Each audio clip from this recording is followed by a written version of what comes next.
जी बिस्मिल्लाहिर्रहमानिर्रहीम। आज हमारी लास्ट क्लास है इंशाल्लाह ताला, और आज हम कुछ चीज़ें डिस्कस कर लेते हैं। एक तो ये है कि जो हमारे सिलेबस में रह गया है वो है कि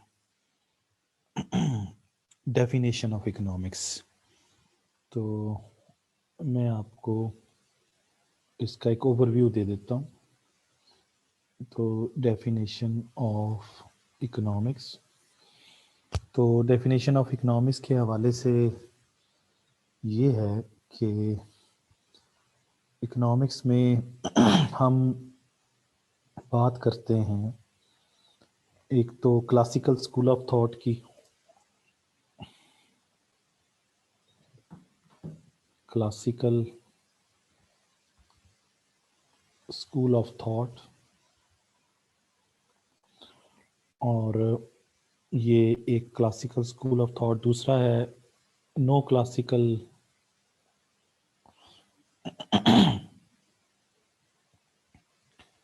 no classical school of thought,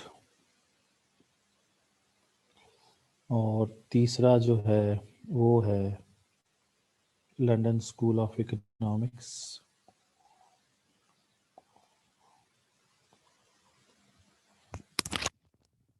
तो जो क्लासिकल स्कूल ऑफ थॉट है उनके जो हेड हैं उनका नाम है एडम स्मिथ, और ये इकोनॉमिक्स के भी फाउंडर कहलाते हैं। और इन्होंने बुक लिखी थी 1776 के अंदर। 1776 के अंदर इन्होंने बुक लिखी थी, और बुक का नाम है an inquiry into the nature and causes of wealth of nations। तो कुछ लोग इतना बड़ा नाम लेने के बजाय सिर्फ वेल्थ ऑफ नेशंस भी कह देते हैं इसको, वेल्थ ऑफ नेशंस। और पूरा नाम है an inquiry into the nature and causes of wealth of nations. मैंने आपको बताया कि ये इकोनॉमिक्स के ऊपर एक फुल फ्लैज बुक यही थी पहली। और ये जो एडम स्मिथ है ये क्लासिकल स्कूल ऑफ थॉट के भी हेड हैं, और एडम स्मिथ, और ये फाउंडर ऑफ इकोनॉमिक्स भी यही कहलाते हैं, फाउंडर ऑफ इकोनॉमिक्स। वैसे बीइंग द मुस्लिम तो हम अपने नबी करीम सल्लल्लाहु अलैहि वसल्लम को कहते हैं कि उन्होंने हमें इकोनॉमिक्स के बारे में सारी चीज़ें बताई। लेकिन चूँकि ये बुक्स के अंदर अब यही होता है जो नॉन मुस्लिम कहते हैं, तो फिर हमें यही कहना पड़ता है। अच्छा, तो ये क्लासिकल का मतलब है ओल्ड, तो ओल्ड स्कूल ऑफ थॉट यानी सबसे पुराना यही था। और जो जारी सी बात है कि ये क्लासिकल स्कूल ऑफ थॉट के जो हेड हैं वो एडम स्मिथ हैं। तो एडम स्मिथ के जो हैं वो कुछ फॉलोअर्स भी थे। तो वो फॉलोअर्स में एक तो जे एस मिल थे, अगर कहें तो मैं लिख देता हूँ इनके जो फॉलोअर्स थे। फॉलोअर्स ऑफ एडम स्मिथ वो थे उनमें जनाब बहुत सारे लोग हैं। एक उसमें जे एस मिल हैं जो इम्पोर्टेंट है, फिर जे बी से हैं, फिर मॉल्थस हैं, फिर एन डब्ल्यू सीनियर, और रिकार्डो और F.A. Walker,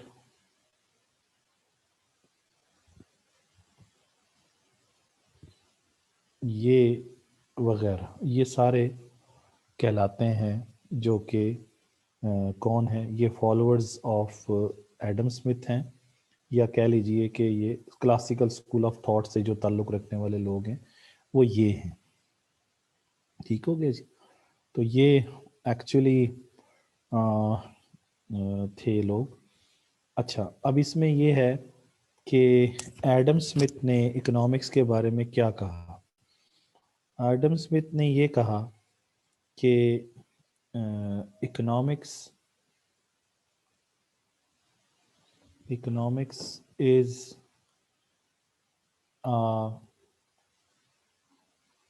science of wealth. ये एडम स्मिथ की समझ लीजिए कि डेफिनेशन का क्रक्स है। Economics is a science of wealth. तो इसने कहा कि इकोनॉमिक्स जो है वो वेल्थ के बारे में बताता है।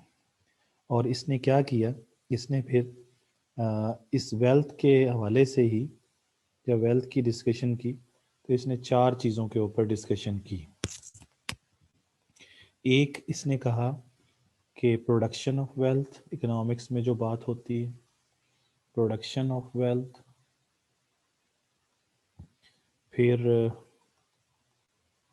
डिस्ट्रीब्यूशन ऑफ वेल्थ, और फिर एक्सचेंज ऑफ वेल्थ,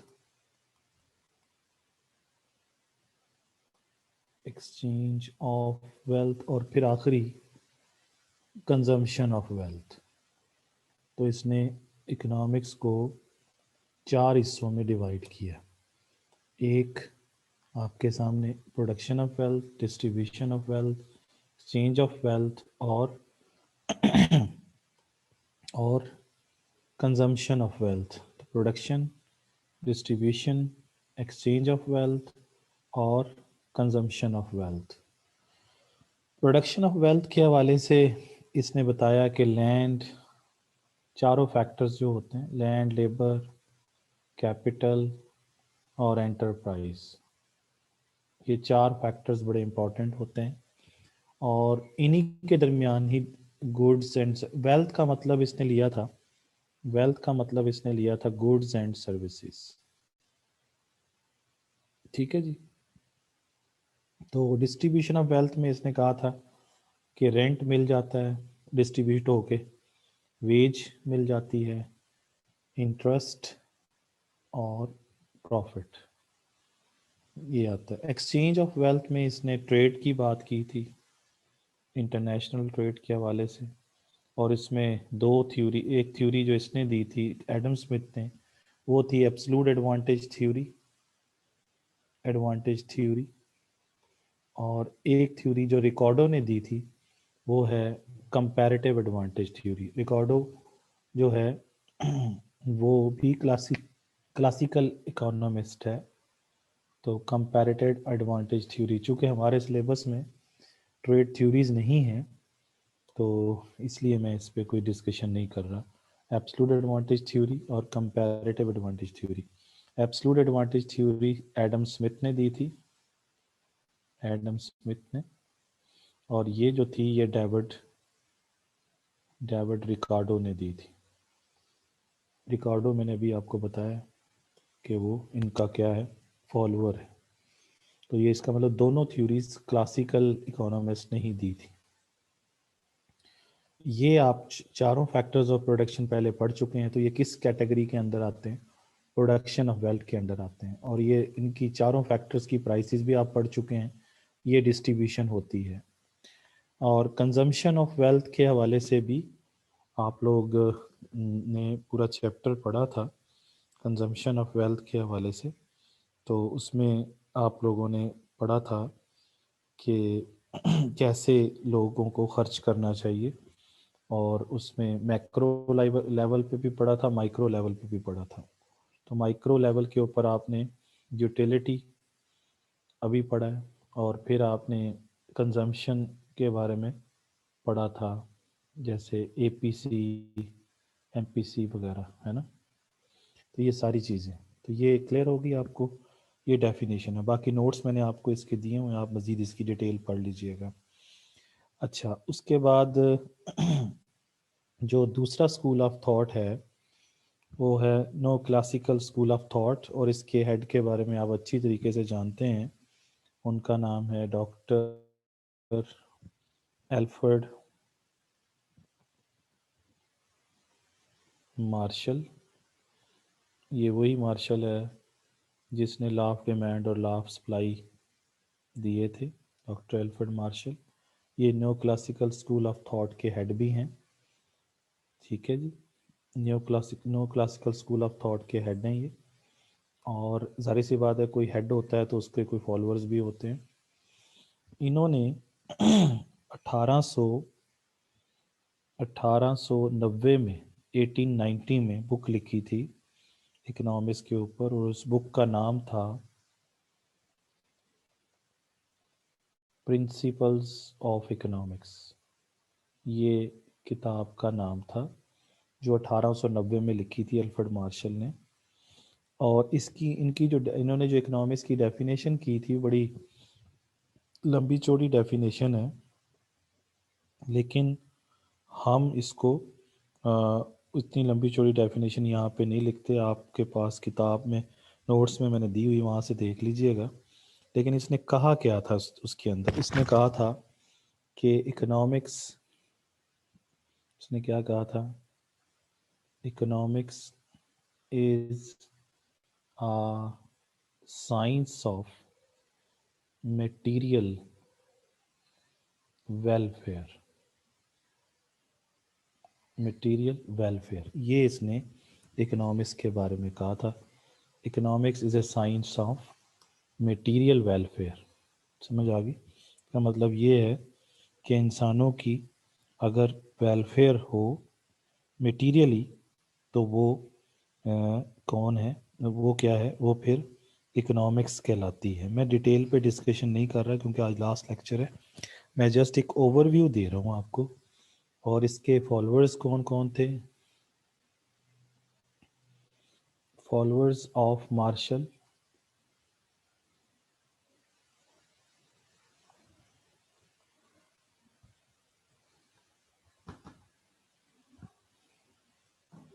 जी, तो फॉलोअर्स ऑफ मार्शल कौन कौन थे, उनके नाम मैं थोड़े से लिख देता हूँ। एक का नाम था कैनन, पेरिटो, पीगो, जेबी क्लार्क, क्लार्क, और भी लोग थे जो कि इसके फॉलोअर्स थे। ये मेन लोग हैं जो कि फॉलोअर्स थे किसके भला, किसके, मार्शल के। ठीक हो गया। अच्छा, और मार्शल के बाद आगे चलें तो तीसरे नंबर पे आते हैं लंदन स्कूल ऑफ इकोनॉमिक्स से प्रोफेसर लॉयनल रॉबिन्स, LIONEL, लॉयनल रॉबिन्स। ये इन्होंने 1931 में किताब लिखी थी, और किताब का नाम है nature and significance of economic science. Economic science, ये इसकी बुक का नाम था, रॉबिन्स की किताब का नाम था। और इसने इकोनॉमिक्स के बारे में क्या कहा? इसने कहा कि इकोनॉमिक्स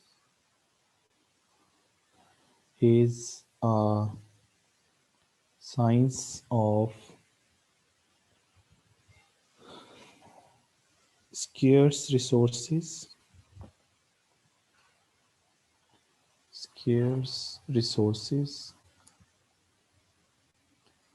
and चॉइस।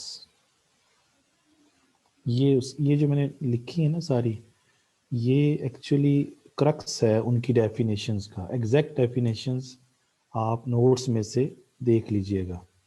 ये उनकी डेफिनेशन का क्या है, क्रक्स है। जैसे इसने कहा कि economics is a science of material welfare, ये मटेरियल वेलफेयर पे बात करता है। ये कहता है कि economics is a science of square resources and choice.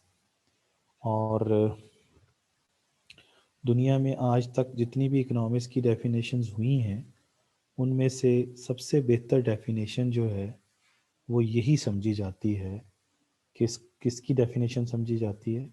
लॉयनल Robins की डेफिनेशन जो है सबसे बेस्ट डेफिनेशन है। This is the best definition of economics. किसने दी है? लॉयनल रॉबिन्स ने। और वो उसका क्रक्स क्या है कि उसने कहा economics is a science of scarce resources and choice, या in other words economics is a science of scarcity and choice. तो ये है 3 स्कूल ऑफ थॉट के बारे में कहानी, जिसमें आप इकोनॉमिक्स के बारे में इन लोगों के व्यूज़ देख सकते हैं कि ये क्या है। तो ये क्लियर होगी बात। इसका मैंने अब आपको जस्ट ओवरव्यू दिया है कि ये क्या है। ठीक है जी। अच्छा, तो ये मज़ीद डिटेल आपने किताब में से नोट्स जो मैंने दिए हैं उसमें से आपने उसको देख लेना है। अच्छा, उसके बाद आगे चलें तो नेक्स्ट क्या है सिलेबस में आपके, वो भी ज़रा देख लेते हैं। उसके बाद है डेफिनेशन ऑफ इकोनॉमिक्स, ख़त्म कर देते हैं यहाँ पे। तो नेक्स्ट क्या है?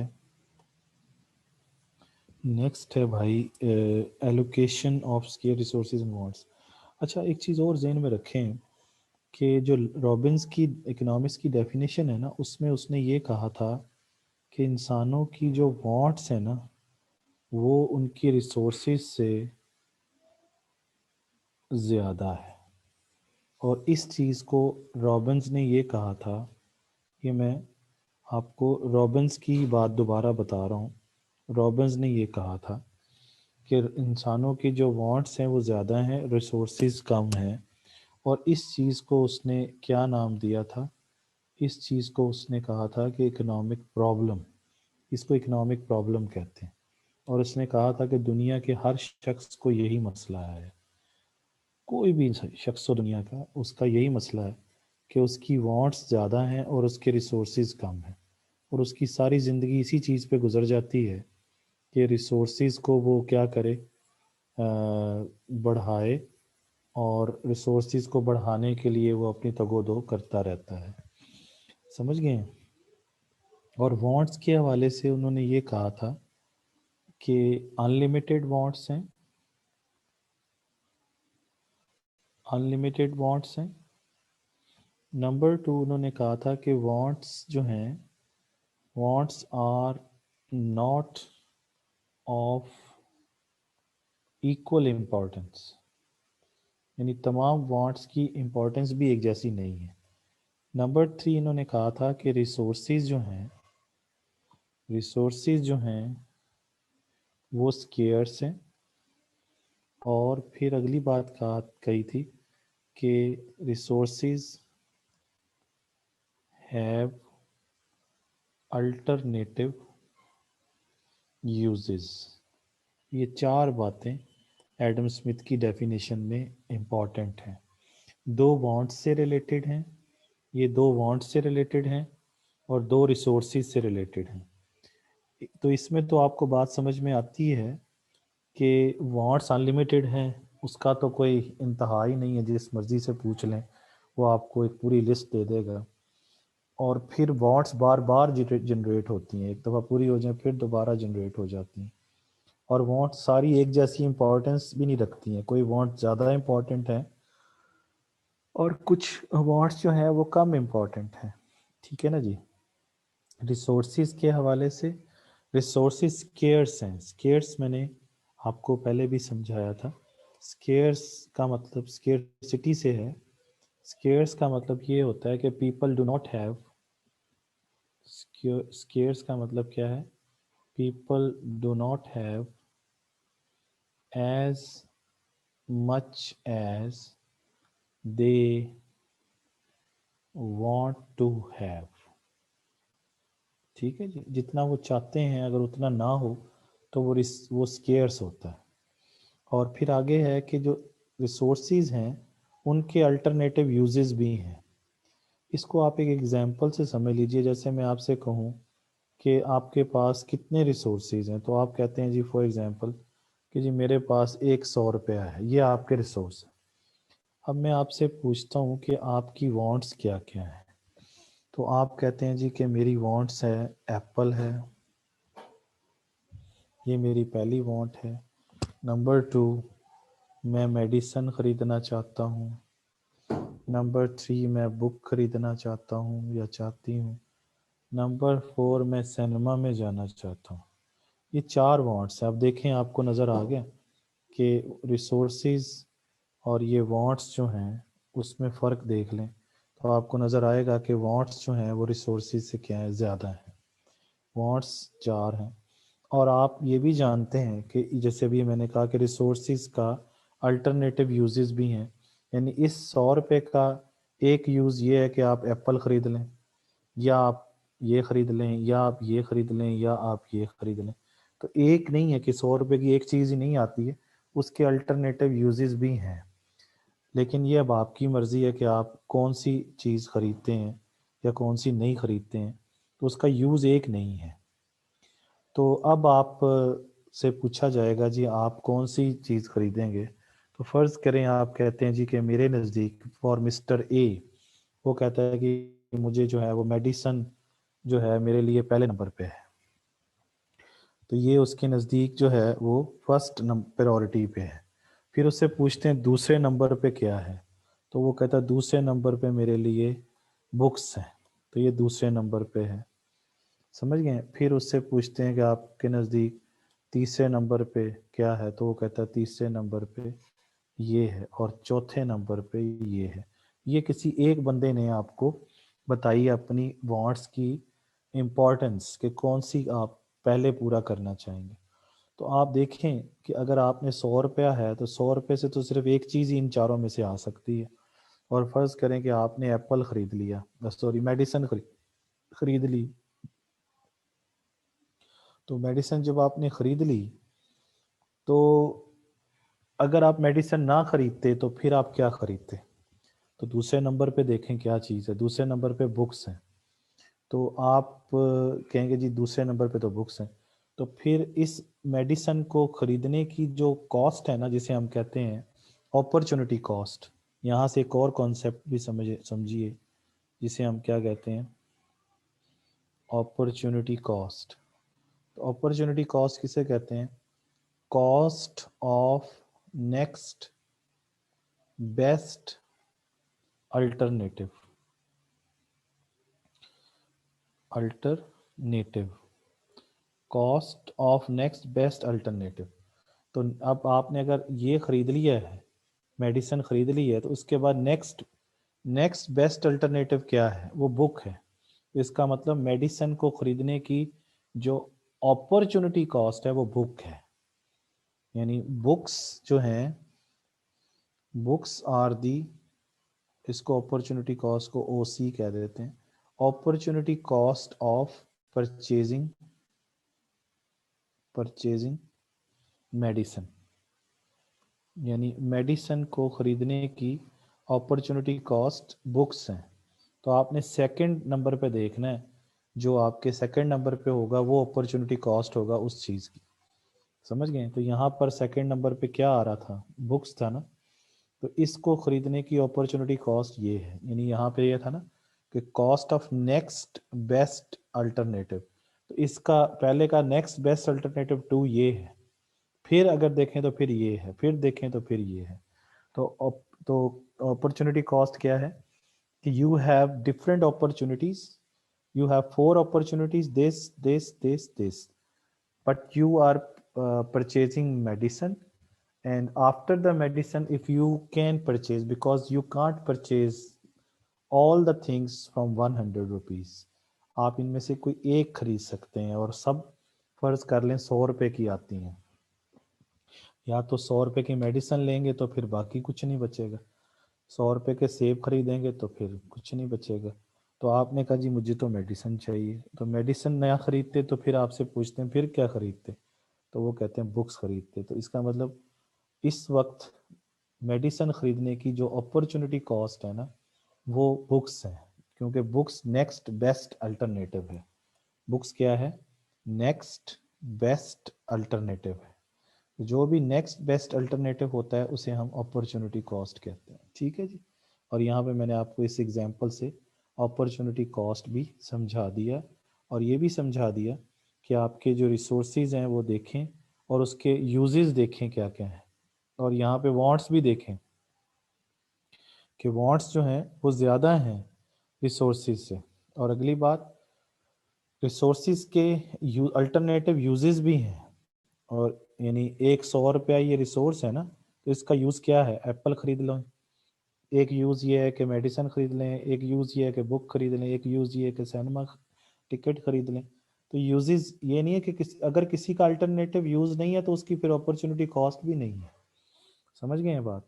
तो यहाँ तक आपको समझ आ गया how you would allocate your resources towards different wants. तो ये अगला टॉपिक यही था कि allocation of square resources and wants, ये मैंने आपको इसी के अंदर समझा दिया है, क्योंकि इसका ताल्लुक रॉबिन्स की डेफिनेशन के साथ ही है। ठीक है जी। उसके बाद नेक्स्ट है कि माइक्रो इकोनॉमिक्स और मैक्रो इकोनॉमिक्स, ये आप लोग पहले ही पढ़ चुके हैं कि माइक्रो इकोनॉमिक्स के अंदर हम माइक्रो इकोनॉमिक इश्यूज को देखते हैं, जैसे कंज्यूमर बिहेवियर देखते हैं, यूटिलिटी जैसे आपने भी देखा, फिर कंजम्पशन देखते अपना क्या कहते हैं, एक फर्म का बिहेवियर देखते हैं, एक इंडस्ट्री का बिहेवियर देखते हैं। लेकिन मैक्रो इकोनॉमिक्स के अंदर हम ओवरऑल मैक्रो इकोनॉमिक इश्यूज देखते हैं जो मुल्की लेवल पे होते हैं, जो इंटरनेशनल लेवल पे होते हैं, जैसे अनएम्प्लॉयमेंट है, पॉवर्टी है, इन्फ्लेशन है, ये सारे मैक्रो इश्यूज होते हैं। उसके बाद नेक्स्ट टॉपिक था इसके अंदर terminology, land, labour, capital, enterprise, ये मैं पहले समझा चुका हूँ आप लोगों को। अगला टॉपिक है कि basic economic school of thoughts, ये भी मैं आपको बहुत अभी समझाया बेसिक स्कूल ऑफ थॉट्स कौन कौन से। इसमें एक स्कूल ऑफ थॉट और भी है जिसको हम केन्स की बात करते हैं, जेएम केन्स, केन्स की बात करते हैं। ठीक है ना जी, केन्स की बात करते हैं।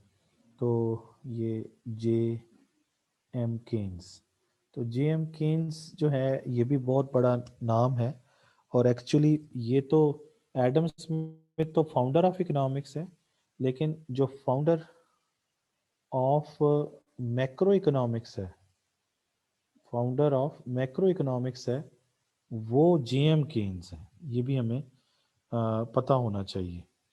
तो ये बात समझ में आ गई कि नहीं आपको? तो केन्स के बड़ी कंट्रीब्यूशन है किसके अंदर भला, इकोनॉमिक्स के अंदर। तो ये अ, जो केन्स ने बुक लिखी थी एक 1936 के अंदर, केन्स की बुक का मैं बता दूं, केन्स की बुक का यहाँ लिख देते हैं, उसका नाम था the general general theory. Normally इसे जनरल थ्योरी के नाम से भी जानते हैं, लेकिन पूरा नाम है the general theory of employment, the general theory of employment, interest and money, ये पूरा नाम है किताब का केन्स की, और ये 1936 में लिखी गई थी। ठीक है, 1936 के अंदर। उसके बाद जाहिर सी बात है केन्स के फिर फॉलोअर्स भी बहुत सारे आए, तो उन्हें केन्जियंस कहते हैं। तो ये है जी स्टोरी। तो ठीक है जी, यहाँ तक बात समझ में आ गई आपको? अच्छा, अब आगे चलते हैं। ये थोड़ा सा मतलब चीज़ें हैं जो कि समझने वाली। अच्छा, अब जो है वो ये कि और देखते हैं सिलेबस में क्या चीज़ रह गई। और जनाब, हाँ, उसके बाद इसमें एक और टॉपिक है जिसमें हम कहते हैं मेजर इकोनॉमिक सिस्टम्स। ये भी मैं समझा देता हूँ, लेकिन मैं ये ओवरव्यू दे रहा हूँ आपको। मेजर इकोनॉमिक सिस्टम्स, तो चार हैं जी मेजर इकोनॉमिक सिस्टम्स। पहला है कैपिटलिज्म, दूसरा है सोशलिज्म, तीसरा है मिक्स्ड इकोनॉमिक सिस्टम, और चौथा है इस्लामिक इकोनॉमिक सिस्टम। ये चार क्या हैं? ये इकोनॉमिक सिस्टम्स हैं जो दुनिया में प्रिवेल करते हैं। अच्छा, इसमें जो कैपिटलिज्म है, ये इसका इसका सबसे बड़ा हामी अमेरिका है, और जो दूसरी तरफ है सोशलिज्म, उसका सबसे बड़ा हामी, यानी इसका जो सबसे बड़ा हामी है वो यूएसए है, और इसका सबसे बड़ा हामी यूएसएसआर है, जिसको आजकल हम रशिया कहते हैं। अच्छा, कैपिटलिज्म जो है वो डिमांड एंड सप्लाई सिस्टम है, demand and supply base system. और यानी इसका मतलब ये है कि मार्केट फोर्सेस के ऊपर जो बेस करता है। और आपको पता है कि लॉ ऑफ डिमांड और लॉ ऑफ सप्लाई जो है टोटली सेल्फिशनेस पे बेस करते हैं। कि लॉ ऑफ डिमांड भी कंज्यूमर को ये बताता है कि चीज़ महंगी हो तो कम ख़रीदो, और सस्ती हो तो ज़्यादा ख़रीदो। और इस तरीके से वो लॉ ऑफ सप्लाई भी ये बताता है सेलर को कि जब चीज़ महंगी हो तब बेचो, और जब सस्ती हो तो ना बेचो। इसलिए कैपिटलिज्म जो है वो सेल्फिशनेस पे बेस करता है। लेकिन ये इसमें सबसे इम्पोर्टेंट सिस्टम जो है वो प्राइस मैकेनिज़्म है, जो अभी आपने पढ़ा हुआ है, मार्केट मैकेनिज़्म। ठीक है ना जी? तो एक्चुअली ये जो सिस्टम है ये किस पे बेस करता है? ये सप्लाई और डिमांड पे बेस करता है। ठीक है, और इसके अंदर मेन चीज़ ये है कि ये प्रॉफिट ओरिएंटेड है, यानी प्रॉफिट बेस्ड है। इसमें आप प्रॉफिट को देख के डिसीजन करते हैं। और इस सिस्टम के अंदर कंज्यूमर जो होता है वो किंग होता है। जो कंज्यूमर चाहेगा पैसा देगा, वो चीज़ बन जाएगी, चाहे हिरवन ही क्यों ना होगा, जाली अद्वियात ही क्यों ना हो। तो इसमें कंज्यूमर की सोवरेनिटी होती है। कंज्यूमर जो चाहता है वो बनता है, प्रॉफिट की बेस पे चलता है। प्राइस मैकेनिज्म होता है इसके अंदर। ठीक है ना जी? इस सिस्टम के अंदर यानी मार्केट फोर्सेस बेस है, और इसके अंदर प्राइस सिग्नलिंग है। प्राइस के मुताबिक, प्राइस बड़ा इंपॉर्टेंट फैक्टर है। इसके अलावा ये सिस्टम जो है ये इंडिविजुअलिज्म के ऊपर बेस करता है। ठीक है ना जी? इंडिविजुअलिज्म, और हर इंडिविजुअल अपने प्रॉफिट को, अपने बेनिफिट को देखता है। तो ये है कैपिटलिज्म। दूसरी तरफ इसके अंदर एक चीज़ और ज़हन में रखें कि इसमें नो और लिमिटेड रोल होता है किसका? गवर्नमेंट का। तो इसका मतलब ये सारा जो सिस्टम है, जो कैपिटलिज्म है, ये प्राइवेट सेक्टर के ऊपर बेस करता है, प्राइवेट सेक्टर के ऊपर। और प्राइवेट सेक्टर में दो ही हैं, कंज्यूमर्स, और दूसरी तरफ कौन है? प्रोड्यूसर्स, यानी डिमांड, और दूसरी तरफ क्या? सप्लाई। तो ये प्राइवेट सेक्टर है। गवर्नमेंट सेक्टर का या तो इकोनॉमी के अंदर कोई गवर्नमेंट है, लेकिन गवर्नमेंट का इकोनॉमिक्स के अंदर या इकोनॉमिक सिस्टम के अंदर कोई रोल नहीं है, या लिमिटेड रोल है। और अगर है भी तो वो लॉ एंड ऑर्डर है गवर्नमेंट का काम, लॉ एंड ऑर्डर देखना और डिफेंस देखना अपने मुल्क का। ये है जी कैपिटलिज्म। दूसरी तरफ सोशलिज्म है। इसके अंदर नो प्राइवेट सेक्टर, ये बिल्कुल उसके एक्सट्रीम है, एक और उलट है। इसमें प्राइवेट सेक्टर नहीं होता, उसमें होता ही प्राइवेट सेक्टर है कैपिटलिज्म में। इसमें सारा कौन करता है, इसमें all is public sector. Public sector means government, यानी इसमें सारी चीज़ें कौन देख रहा है, गवर्नमेंट देखती है। यानी इसके अंदर नो प्राइवेट प्रॉपर्टी, इसमें किसी की प्राइवेट प्रॉपर्टी नहीं होती, कोई प्राइवेट प्रॉपर्टी नहीं होती। नो प्राइवेट बिजनेस, कोई प्राइवेट बिजनेस नहीं होता। यानी प्राइवेट सेक्टर ही नहीं है तो फिर प्राइवेट प्राइवेट सेक्टर ही नहीं है तो प्राइवेट बिजनेस भी नहीं है। इसमें सारे फैसले सेंट्रल प्लानिंग बोर्ड करता है, CPB, central central planning board होता है, ये करता है। ठीक है जी। इसमें कोई प्राइवेट सेक्टर नहीं है, इसमें गवर्नमेंट ही हर चीज़ के डिसीजन करती है, क्या चीज़ प्रोड्यूस करनी है, what to produce, how to produce and for whom to produce. यानी all the economic decisions are taken by government.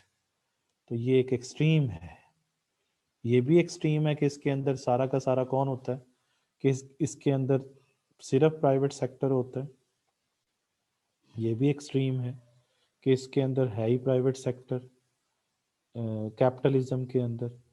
और ये क्या है, इसके अंदर सिर्फ क्या होता है, पब्लिक सेक्टर होता है, गवर्नमेंट। यानी इसके अंदर सारे डिसीजंस गवर्नमेंट करती है। तो दोनों एक दूसरे के बिल्कुल ऑपोजिट हैं।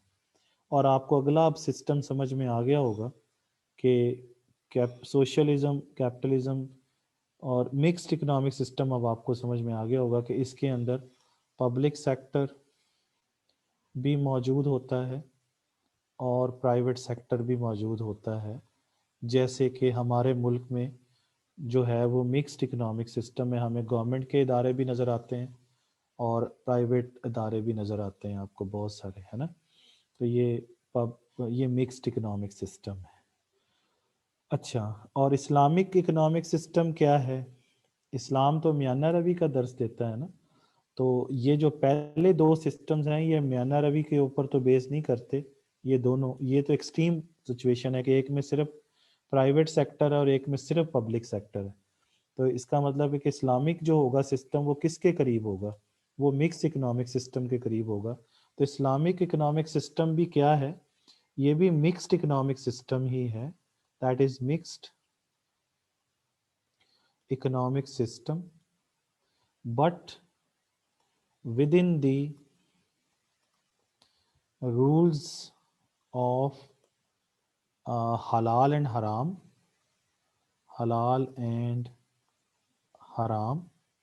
and sharia, यानी शरीयत मोहम्मदी सल्लल्लाहु अलैहि वसल्लम, उनके मुताबिक अगर हम मिक्स इकोनॉमिक सिस्टम को अप्लाई कर दें तो हलाल और हराम की तमीज़ के साथ शरीयत के मुताबिक, तो समझ लें कि वो मिक्स इकोनॉमिक सिस्टम, वही mix economic system Islamic economic system बन जाता है। समझ गए? तो ये मैंने आपको चारों सिस्टम्स का एक ओवरव्यू दे दिया है। तो दीज डिटेल जो है वो अब आप लोग किताब से पढ़ लीजिएगा। अच्छा जी, आखिरी टॉपिक जो इस चैप्टर में रह गया है वो है PPF, production possibility curve, PPC. इसको हम प्रोडक्शन पॉसिबिलिटी फ्रंटियर पीपीएफ भी कहते हैं, या प्रोडक्ट ट्रांसफॉर्मेशन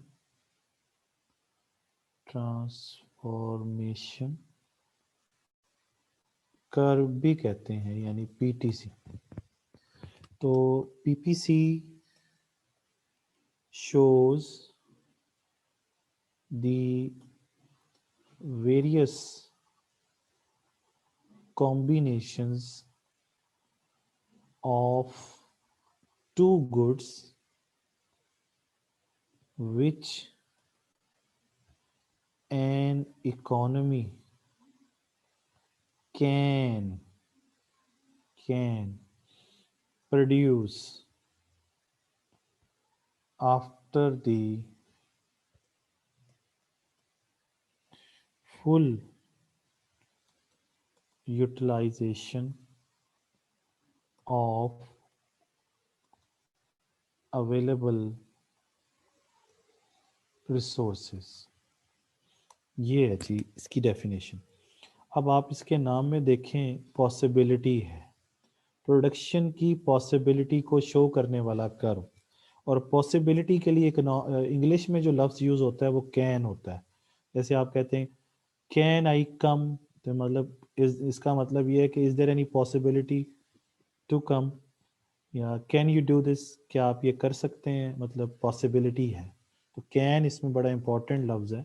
इसमें ये बता रहा है कि इसमें वेरियस कॉम्बिनेशंस हैं टू गुड्स के जो कि एक इकोनॉमी प्रोड्यूस कर सकती है।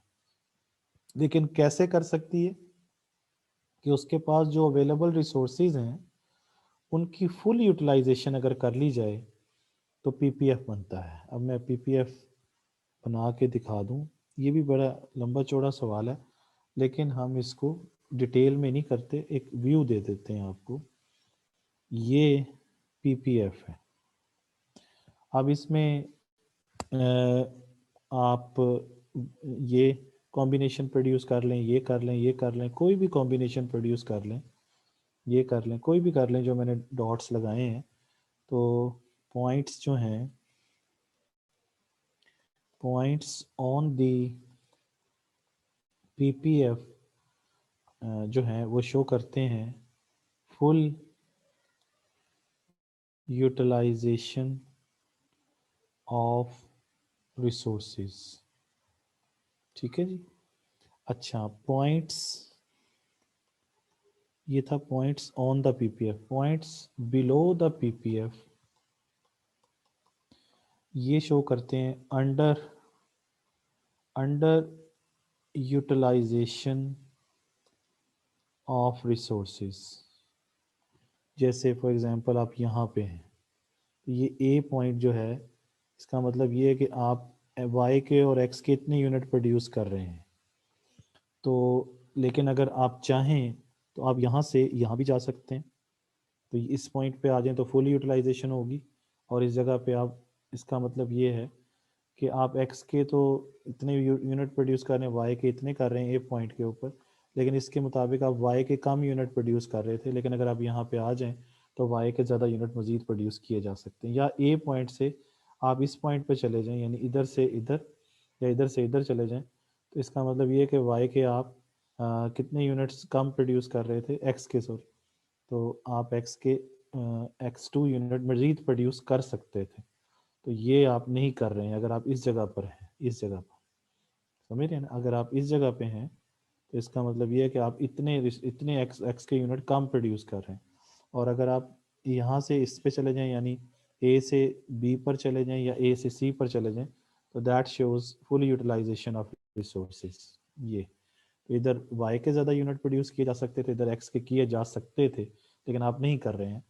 तो इतना इतना गैप है, ये गैप है वाई के लिहाज से, ये गैप है एक्स के लिहाज से। या यहाँ से आप इधर भी जा सकते हैं, इस जगह पे भी जा सकते हैं, किसी भी पॉइंट पर ऑन द पीपीएफ जा सकते हैं आप। तो आप अगर नहीं जा रहे हैं तो इसका मतलब आपने रिसोर्सिस को ही सही तरह से यूटिलाइज नहीं कर रहे।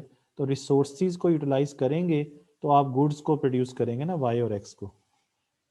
रिसोर्सिस का मतलब लैंड, लेबर, कैपिटल, एंटरप्राइज है। रिसोर्सिस से ही गुड्स प्रोड्यूस होनी है ना, वो नहीं हो पा रही। लेकिन अगर आप ऑन द पीपीएफ है तो इसका मतलब आपने अपने रिसोर्सिस को फुल यूटिलाइज किया है। लेकिन अगर आप यहाँ पर हैं for example at this point, और ये पॉइंट ई पॉइंट है, तो इसका मतलब ये है कि ये पॉइंट जो है ये अबव द पीपीएफ है। और पॉइंट अबव द पीपीएफ का मतलब ये है कि आपने क्या किया, आपने ओवर यूटिलाइजेशन किया है किसकी भला, रिसोर्सेज की। तो जब आप ओवर यूटिलाइजेशन करेंगे तो आप पीपीएफ से ही बाहर चले जाएंगे। तो ये पॉइंट ई जो है इसको शो कर रहा है, और ये पॉइंट ए जो है इसको शो कर रहा है, लेकिन पॉइंट बी और पॉइंट सी जो है वो फुल यूटिलाइजेशन को शो कर रहे हैं, ये 2 पॉइंट्स। लेकिन इसके अलावा ये भी फुल यूटिलाइजेशन है, ये भी फुल।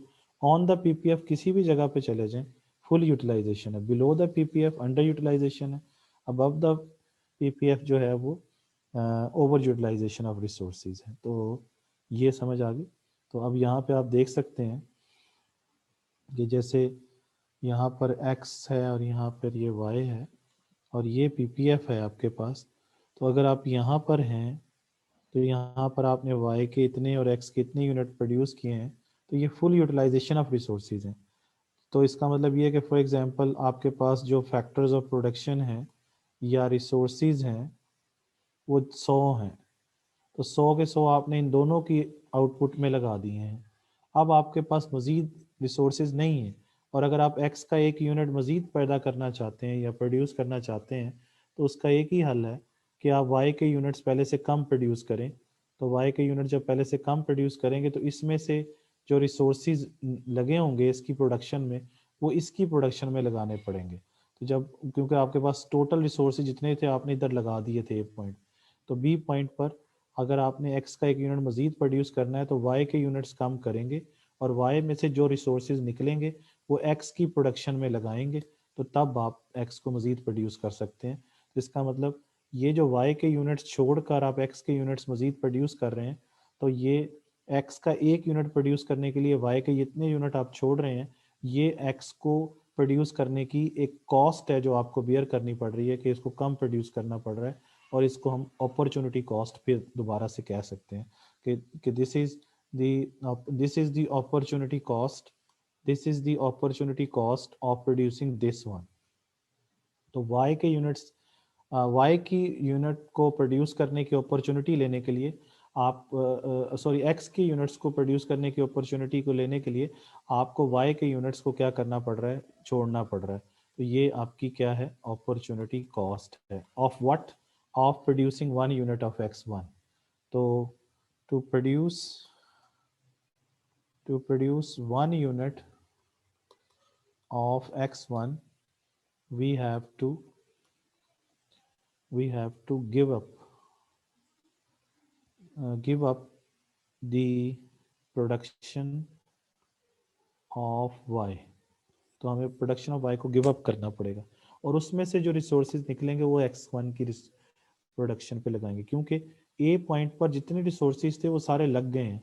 अब आप कहते हैं मैं एक यूनिट और एक्स का प्रोड्यूस करना है, तो कर नहीं सकते क्योंकि रिसोर्सेज तो मौजूद ही नहीं है। You have utilise full of your resources, आप फुली यूटिलाइज कर चुके हैं। जब फुली यूटिलाइज कर चुके हैं तो एक पॉइंट पर जब आप यहाँ पे आ चुके हैं, अब आपके पास कोई और मजीद रिसोर्स नहीं है, लेकिन आप चाहते हैं कि आप एक्स का एक यूनिट और प्रोड्यूस कर लें। तो आपके पास एक ही हल है कि आप वाई के अंदर जितने भी ये फैक्टर्स ऑफ प्रोडक्शन लगे होंगे वाई की प्रोडक्शन के अंदर, उनमें से कुछ फैक्टर्स ऑफ प्रोडक्शन को निकाल के एक्स की प्रोडक्शन में लगाएं ताकि एक्स के यूनिट्स बढ़ें। तो उसके नतीजे में जब आप वाई की प्रोडक्शन में से निकालेंगे फैक्टर्स ऑफ प्रोडक्शन को, ये रिसोर्सेज को, तो उसकी आउटपुट में कमी आएगी। तो जो कमी आएगी वो इसकी अपॉर्चुनिटी कास्ट कहलाएगी, x1 को मजीद एक यूनिट प्रोड्यूस करने की। ठीक हो गया जी, तो ये है। अच्छा, अगली बात ये है कि अगर किसी मुल्क के अंदर कोई मुल्क तरक्की कर जाता है तो उसकी पीपीएफ जो होती है वो शिफ्ट करती है, ये ऐसे, यानी उसके अंदर प्रोडक्शन पॉसिबिलिटी कर्व जो है, यानी उसका मतलब पहले वो अगर एक्स के इतने यूनिट प्रोड्यूस कर सकता है तो अब इतने कर रहा है, पहले वाई के इतने कर रहा है तो अब इतने कर रहा है। तो उसके वाई के उसकी जो ग्रो करने की वजह से प्रोडक्शन पॉसिबिलिटी कर्व शिफ्ट करता है, यानी पीपीएफ कर्व जो है वो शिफ्ट करता है upward due to technological improvement या इकोनॉमिक ग्रोथ, या कोई मुल्क इकोनॉमी जो है वो ग्रो कर जाती है। ठीक हो गया जी, तो यहाँ तक मेरा ख्याल है आपको समझ में आ गया होगा। और अगर आप यहाँ से एक चीज़ और देख लें, ये फॉर एग्जांपल QX है, ये QY है और ये PPF है। अगर मैं आपसे कहूँ इसकी स्लोप बताइए। तो आपको पता है कि स्लोप का फार्मूला क्या होता है, change in rise over change in run. तो राइज पर क्या है, वाई है, और रन पर क्या है, एक्स है। तो this is called slope of PPF. तो slope of the PPF is change in Y over change in X, और इसको इकोनॉमिक्स की टर्मिनोलॉजी में कहते हैं marginal rate of product transformation. Product transformation, MRPT. So MRPT is the slope of PPF. MRPT is the slope of PPF. ठीक हो गया जी। तो ये है जी स्टोरी यहाँ तक। अच्छा जी सर, ये नेम याद करने हैं जी, याद करने हैं सर जी। Modern school of thought, London school of economics को कहते हैं, हाँ जी उसी को ही कहते हैं। ठीक है जी। तो this is the end of the story. Thank you very much. आप लोगों के साथ अच्छा वक्त गुजरा। आप लोगों के लिए बहुत सारी दुआएं, अल्लाह ताला आप लोगों को कामयाबियां दें और आप लोग इस सब्जेक्ट में अच्छे मार्क्स लें, आपकी पोजीशनें आएँ, तो I would be very happy. So with best wishes, thank you very much and अल्लाह हाफिज़।